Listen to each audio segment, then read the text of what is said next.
बैठर के पगड़ी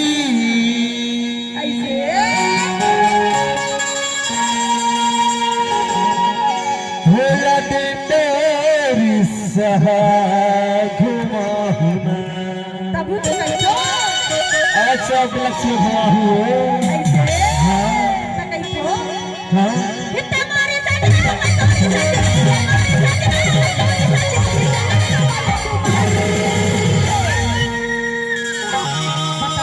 अरे बताना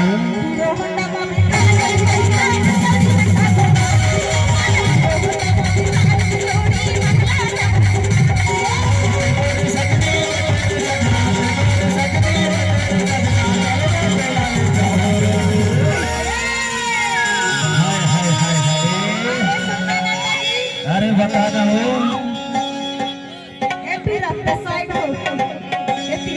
साइड नहीं हो वही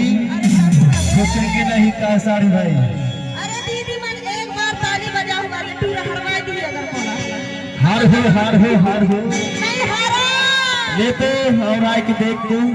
ताली बजाओ यार मृतक प्राणी की जय लाख वोट में जीत जाऊं भैया सारू भाई बाबू सारू भाई देखो भाई आखिर में जीत हुई ना ये छत्तीसगढ़ में तू न देखे जाऊँ आप माला एक बार मृतक प्राणी नाम से जोरदार ताली बजा कर जयकारा बोलिए बोल मृतक प्राणी की बोल मृतक प्राणी की वही 100% जीत जाऊँ। अरे बताना हो क्या कहना है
ऐसे